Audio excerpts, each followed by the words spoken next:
Öncelikle Dünya Kudüs Günü'nün hayırlara vesile olmasını temenni ediyoruz.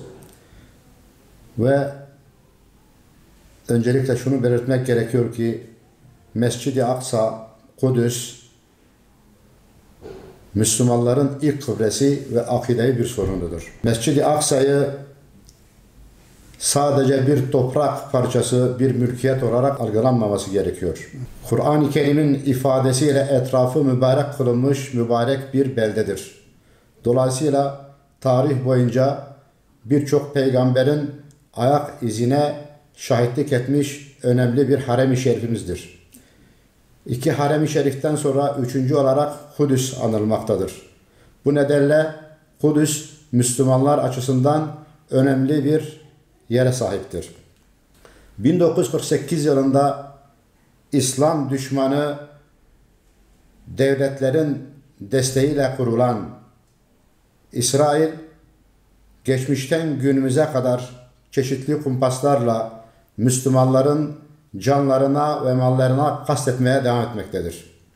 Özellikle mübarek Ramazan ayında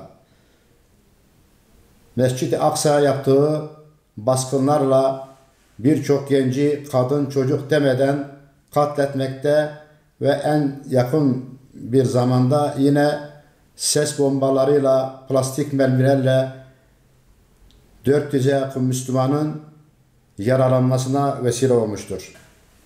İsrail terör çetesi aslında güçlü olduğundan değil, Müslümanların dağınıklığından bu gücü almaktadır. Ne zaman ki Müslümanlar birlik, beraberlik içerisinde bir araya gelip bu terör çetesine askeri, sosyal ve ekonomik yönden haddini bildirme yoluna giderlerse o zaman dünya rahat bir nefes alacaktır demektir. Ve bugün Filistinli Müslümanlar ümmetin izzet ve onurunu muhafaza etmektedirler. Filistin'deki direniş, İsrail'in büyük projesi olan Nil Nehri'nden Fırat Nehri'ne kadar olan Büyük İsrail projesinin önüne çekilmiş en büyük settir. Dolayısıyla bu Dünya Kudüs Günü'nde slogandan öte harekete geçmenin gerektiğine inanıyoruz.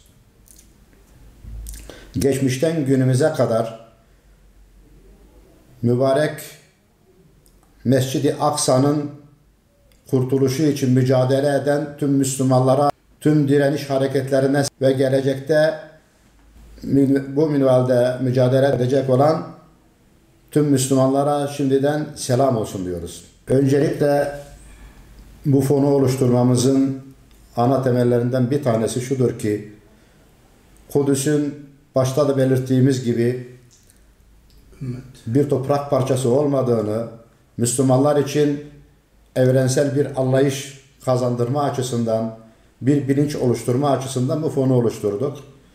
Müslümanların birlik ve beraberlik içerisinde hareket etmeleri gerektiğini vurgulamak için bu fonu ana tema olarak oluşturduk. Ve geçmişten günümüze ilçemizde olsun, ilçe dışında olan bütün etkinliklere olsun hepsine katılım sağladık. Birçoğunu da kendimiz tertipledik ve bütün sivil toplum kuruluşlarını da davet ettik ve sağ olsunlar davet ettiğimiz bütün STK'larla bu davetimize icabet etmektedirler. Ve yine ne zaman ki Mescid-i Aksa'ya yapılacak olan bir saldırı olursa yine de her zaman için katkı sunmaya canımızla, malımızla sahalarda olmaya devam edeceğiz. Öncelikle İsrail çetesinin anladığı tek dil, yani günümüz şartlarında ekonomi. Eğer biz sloganlarla kahrolsun İsrail dersek ve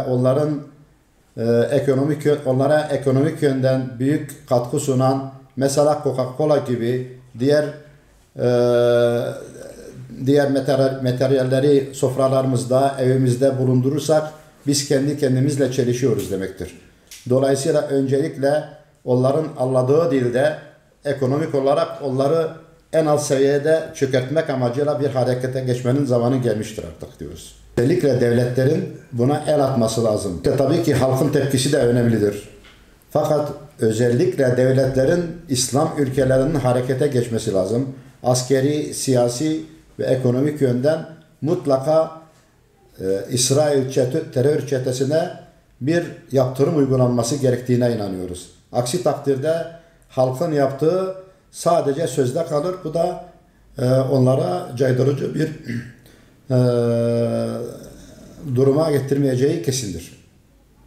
Tekrar bu vesileyle tüm dünya Müslümanlarını Dünya Kudüs Günü'nü tebrik ediyor. Dünya Müslümanlarının özellikle Kudüs'ün işgalden kurtarılması için gereken adımı atmasını temenni ediyoruz.